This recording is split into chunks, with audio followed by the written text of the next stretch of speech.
بسم اللہ الرحمن الرحیم۔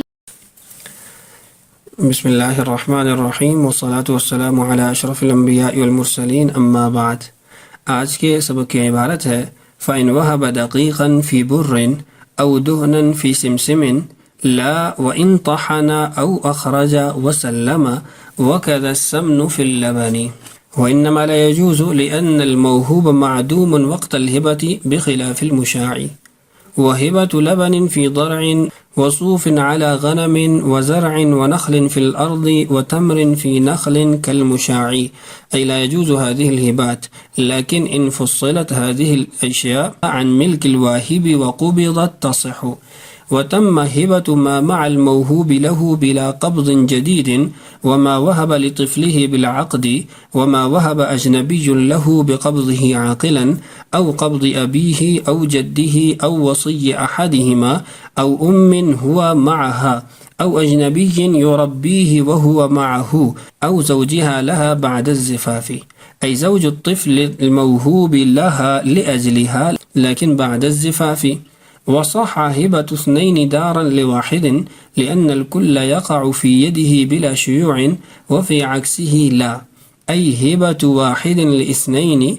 دارا لا تصح عند أبي حنيفة رحمه الله، وعندهما تصح لأن التمليك واحد فلا شيوع، كما إذا رهن من رجلين وله أن هذه هبة النصف من كل واحد، فيثبت الشيوع بخلاف الرهن لأنه محبوس بدين كل واحد بكماله، كتصدق 10 على غنيين وصح على فقيرين، أي إذا تصدق 10 على غنيين لا يصح عند أبي حنيفة رحمه الله، وكذا إذا وهب لهما للشيوع، وعندهما تصح الهبة لأنه لا شيوع عندهما، كما في هبة واحد دارا من اثنين. وكذا تصح الصدقة على الغنيين لأن الصدقة على الغنيين يراد بها الهبة مجازا، والهبة جائزة، ولو تصدق 10 على فقيرين أو وهب 10 لهما جاز بالاتفاق، لأن الصدقة يراد بها وجه الله تعالى، قال النبي صلى الله عليه وسلم الصدقة تقع في كف الرحمن قبل أن تقع في كف الفقير فلا شيوع، وأما الهبة على الفقير فهي صدقة والصدقة جائزة فكذا الهبة۔ یہ ہے آج کے سبق کی عبارت۔ اس عبارت میں 4 مسائل ذکر ہوئے ہیں۔ پہلا مسئلہ معدوم چیز کے ہبہ سے متعلق ہے۔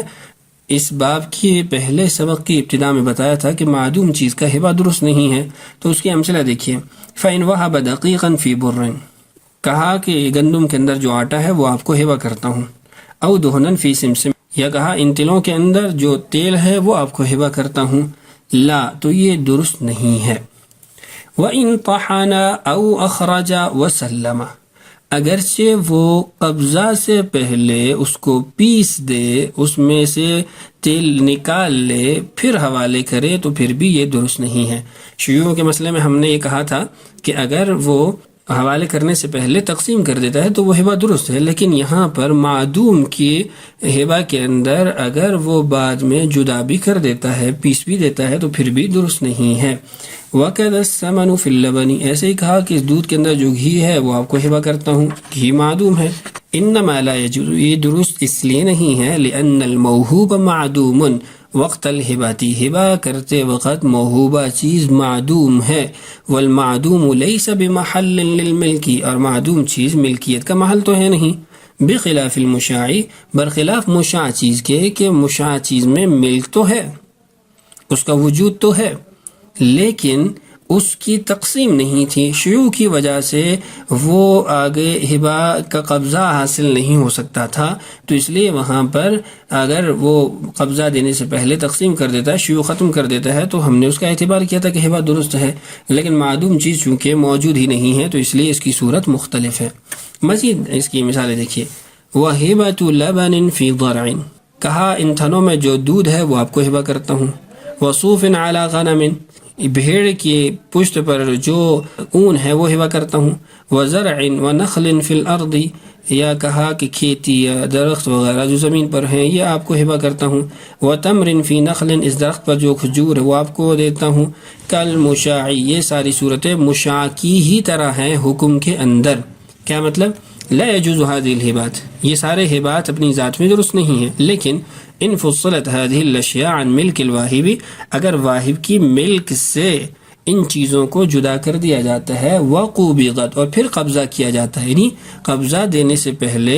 ان اشیاء کو واہب کی ملک سے اگر جدا کر دیا جاتا ہے کہ دودھ کو تھنوں سے نکال لیا جاتا ہے، اون کو جانور کی پشت سے اتار لیا جاتا ہے، زمین سے کھیتی یا درختوں کو نکال لیا جاتا ہے، تو یہ صورتیں درست ہو جائیں گی قبضہ اگر بعد میں دیا جاتا ہے، تصح۔ اب اس کے بعد قبضے کی کچھ حکمی صورتیں ہیں کہ جب حقیقی قبضہ ممکن نہ ہو تو حکمی قبضہ ہو سکتا ہے، اس کی صورتیں دیکھیے۔ وَتَمَّ هِبَةُ مَا مَعَ الْمَوْهُوبِ لَهُ بِلَا قَبْضٍ جَدِيدٍ، کہ اگر موہوب لہو جس کو ہبہ کیا جا رہا ہے اس کے پاس وہ چیز پہلے سے موجود ہے تو اس کا پہلا قبضہ ہی کافی ہے، نئے قبضے کی ضرورت نہیں ہے۔ وَتَمَّ، اور مکمل ہو گیا، ہبۃ، اس چیز کا ہبہ، ما مع الموہوب لہو، جو موہوب لہو کے پاس ہے، بلا قبض جدید، بغیر جدید قبضہ کے، چونکہ ہبہ کی جو شرط ہے قبضہ وہ پائی جا رہی ہے، اور جو ہبہ سے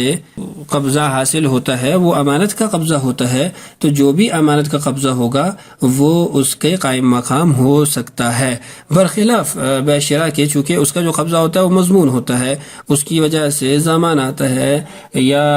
اس جو رائج قیمت ہوتی ہے وہ آتی ہے، وہ مختلف صورتیں آپ پڑھ چکے ہیں، تو وہ جو ہے اس کے لیے قبضہ جدید کی ضرورت ہوتی ہے، اس کے لیے جدید قبضہ کی ضرورت نہیں ہے۔ اچھا آگے دیکھیے، وَمَا وَهَبَ لِطِفْلِهِ بِالْعَقْدِ، اور اپنے بچے کو جو وہ چیز ہبہ کرتا ہے وہ مجرد عقد سے ہی ہبہ مکمل ہو جائے گا۔ مثال کے طور پر میں بازار گیا اور سوٹ خرید کے لایا، اب میں وہ سوٹ اپنے بچے کو ہبہ کرتا ہوں تو یہ ایسا نہیں ہے کہ میں اپنے بچے کے ہاتھ میں دوں گا پھر اسے واپس لوں گا، بس میرا قبضہ ہی میرے بچے کا قبضہ ہے، چونکہ باپ کا قبضہ بچے کا قبضہ ہی ہوگا۔ وَمَا وَهَبَ أَجْنَبِيٌّ لَهُ، اگر اس بچے کو کوئی اجنبی ہبہ کرتا ہے، بِقَبْضِهِ عَاقِلًا، تو اس کا قبضہ اگر وہ عاقل ہے تو اپنا قبضہ ہی اس ہبہ کو مکمل کر دے گا، اگر عاقل نہیں ہے یعنی مجنون ہے یا زیادہ چھوٹا ہے جس کی وجہ سے وہ معاملات کو سمجھتا نہیں ہے، تو اس صورت کے اندر قبض ابی ہی، اس کا والد قبضہ کرتا ہے پھر بھی ٹھیک ہے، او جد ہی، اس کا دادا قبضہ کرتا ہے پھر بھی ہبہ مکمل، او وصی احدہما، یا پھر ان دونوں میں سے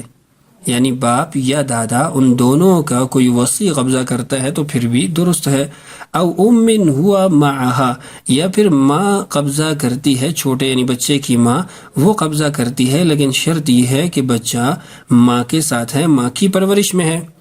اگر بچہ ماں کی پرورش میں نہیں ہے بلکہ باپ یا باپ کا وصی وہ اس کو کی نگہداشت کر رہا ہے تو پھر ماں کا قبضہ ہبہ کو مکمل نہیں کرے گا۔ ایسے ہی او اجنبی یربیہ وہو معہ، اجنبی آدمی وہ اس کی پرورش کر رہا ہے تو اگر بچہ اس کے پاس ہے تو اس کا قبضہ کرنا بھی درست ہے، ہبہ مکمل ہو جائے گا۔ او زوجہا لہا بعد الزفاف، یا پھر صغیرہ یعنی بچی ہے اس کی شادی ہوئی، اس کا شوہر اگر قبضہ کرتا ہے ہبہ پر تو اگر بعد الزفاف ہے، رخصتی کے بعد ہے تو پھر تو درست ہے، اگر رخصتی سے پہلے ہے تو پھر اس کا یہ قبضہ اس کی بیوی کا قبضہ شمار نہیں ہوگا جس سے ہبہ مکمل نہیں ہوگا۔ ای زوج الطفل الموہوب لہا لاجلہا، کہ موہوب لہا جس عورت کو یا جس بچی کو چیز ہبہ کی گئی ہے اس کا شوہر اگر اس کے لیے قبضہ کرتا ہے، اس کی طرف سے قبضہ کرتا ہے تو اگر یہ زفاف کے بعد ہے تو درست ہے، زفاف سے قبل درست نہیں ہے، لیکن بعد الزفافی۔ تیسرا مسئلہ ہے کہ واہب کی جانب شیوع پایا جائے یا موہوب لہو کی جانب شیوع پایا جائے۔ یوں اس کو سمجھ لیجئے کہ ایک واہب ہے دو افراد کو ہبہ کر رہا ہے، یا دو واہب ہیں ایک فرد کو ہبہ کر رہے ہیں۔ تو دیکھیے، وصح ہبۃ اثنین دارا لواحد، دو آدمی ایک گھر کے مالک ہیں، انہوں نے ہبہ کیا ایک شخص کو، درست ہے، لأن الکل یقع فی یدہ بلا شیوع، چونکہ دونوں نے ایک عقد کیا، یک بار اس کے حوالے کریں گے تو نہ قبضے کے وقت شیوع پایا جا رہا ہے اور نہ ہبہ کے وقت، دونوں نے اکٹھے ہی ہبہ کیا اور اکٹھے ہی اس کے حوالے کیا تو ٹھیک ہے۔ وفی عکسہ لا، اگر اس کا عکس ہو، ای ہبۃ واحد لاثنین ہو، تو اس صورت میں یہ درست نہیں ہے امام ابو حنیفہ رحمہ اللہ کے نزدیک۔ ای ہبۃ واحد لاثنین دارا لا تصح عند ابی حنیفہ رحمہ اللہ، امام ابو حنیفہ رحمہ اللہ کے نزدیک اگر ایک آدمی دو آدمیوں کو اپنا گھر ہبہ کرتا ہے، دار ہبہ کرتا ہے تو یہ درست نہیں ہے۔ وعندہما تصح، صاحبین کے نزدیک درست ہے۔ مذہب آپ سمجھ چکے ہوں گے، دو افراد موہوب لہو ہیں، ایک فرد واہب ہے، ایک آدمی دو آدمیوں کو اپنا گھر ہبہ کرتا ہے۔ امام صاحب فرماتے ہیں کہ یہ ہبہ درست نہیں، صاحبین فرماتے ہیں کہ یہ ہبہ درست ہے۔ اس اختلاف کی بنیاد بھی شیوع ہی ہے۔ دیکھیے صاحبین فرماتے ہیں لأن التملیک واحد، یہاں جو تملیک ہے وہ ایک ہی ہے، پورا مکان ہبہ کیا گیا ہے ایک فرد کی طرف سے دو افراد کو اور ان کو قبضہ دیا گیا، نہ قبضے کے وقت شیوع آ رہا ہے چونکہ ایک ہی بار دیا ہے، اور نہ ہی ہبہ کرتے ہوئے شیوع پایا جا رہا ہے۔ کما اذا رہن من رجلین، جیسے ایک آدمی نے دو افراد کے پاس ایک مکان رہن رکھوایا تو اس میں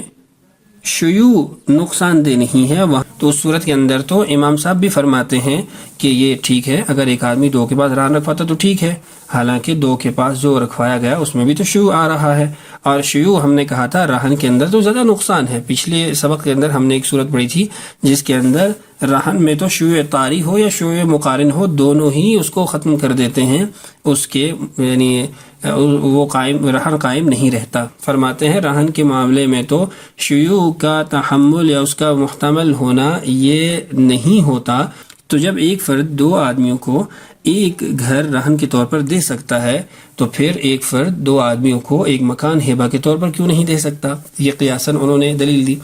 امام صاحب کی دلیل دیکھیے، وَلَهُ، فرماتے ہیں ان هذه هبۃ النصف من کل واحد، یہ تو ہر ایک کو آدھا آدھا ہبہ دیا جا رہا ہے، تو جب آدھا آدھا ہبہ دیا جا رہا ہے تو دونوں شریک بنیں گے اور شیوع شریک بنیں گے، فیثبت الشیوع، اس سے تو شیوع ثابت ہو جائے گا۔ بخلاف الرہن، برخلاف رہن کے معاملے میں جس کو آپ نے قیاس کیا، اس لیے کہ رہن کا معاملہ اور ہے، ہبہ کا معاملہ اور ہے، ہبہ کا معاملہ تملیک کا معاملہ ہے اور رہن کا معاملہ حبس کا، حق حبس کا معاملہ ہے کہ دوسرے کو یہ حق دیا جاتا ہے کہ تم اس چیز کو محبوس رکھو اپنے پاس، لیکن وہ مالک تو نہیں بنتا۔ اور جو رہن ہے لأنہ محبوس بدین کل واحد بکمالہ، اس کے اندر ہر ایک کے دین کے بدلے میں مکمل گھر رہن کے طور پر ہے۔ اس کی آپ وضاحت یوں سمجھیے، ایک آدمی کا اس نے قرض ادا کر دیا تو اس کو آدھا گھر تو نہیں ملے گا، اب یہ مکمل گھر دوسرے آدمی کے پاس بطور رہن رہے گا، تو اس لیے رہن کا معاملہ حبس کا معاملہ ہے، اس کی صورت اور ہے، اور ہبہ کا معاملہ تملیک کا معاملہ ہے، اس کی صورت اور ہے۔ آخری مسئلہ اس باب کا ہبہ اور صدقہ سے متعلق ہے، غنی اور فقیر کے اعتبار سے ہے۔ اس میں دو مسئلے ہیں، پہلے مسئلے میں دو مذاہب ہیں جس سے تین صورتیں قائم ہو جائیں گی کہ دو غنی آدمی ہیں،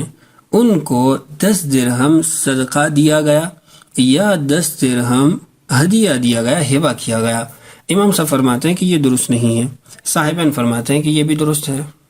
دوسرا مسئلہ یہ ہے کہ دو فقیر ہیں، ان کو 10 درہم صدقہ کے طور پر دیے گئے یا ہبہ کے طور پر دیے گئے، تو بالاتفاق سب کے نزدیک یہ جائز ہے، اس میں کوئی کسی قسم کا نقص نہیں ہے۔ وضاحت عبارت پڑھ کے ہی آ جائے گی، دیکھیے كتصدق عشرة على غنیین، ای لا یصح كتصدق عشرة، کہ درست نہیں ہے 10 دراہم کا صدقہ کرنا دو غنی آدمیوں پر۔ وصح على فقیرین، اگر وہ فقیر ہے تو پھر درست ہے، یہ فقیرین کی وضاحت آخر میں آ جائے گی۔ اذا تصدق بعشرة على غنیین، ایک آدمی نے دو غنی آدمیوں پر 10 درہم کا صدقہ کیا، لا یصح عند ابی حنیفہ رحمہ اللہ، امام ابو حنیفہ رحمہ اللہ فرماتے ہیں کہ درست نہیں ہے۔ کیوں؟ اس لیے کہ الصدقۃ علی الغنی ہبۃ، جب نفلی صدقہ غنی کو دیا جائے تو وہ ہبہ ہی کہلائے گا، اور لأن الغنى یأبى ان یکون مصرفا لصدقہ، غنا جو ہے اس کو وہ مصرف نہیں ہے صدقے کا، صدقات تو فقراء کے لیے ہیں، تو یہ ہم ہبہ پر ہی اس کو محمول کریں گے تاکہ معاملہ خراب نہ ہو اور یہ جو نیکی اس نے کی ہے یہ ختم نہ ہو۔ تو جب ہبہ پر محمول کیا تو ہبہ کے اندر شیوع نہیں ہو سکتا۔ وَكَذَا إِذَا وَهَبَ لَهُمَا، ایسے ہی لفظاً اس نے صدقہ نہیں کیا بلکہ لفظاً بھی اس نے ہبہ ہی کیا ہے تو وہ بھی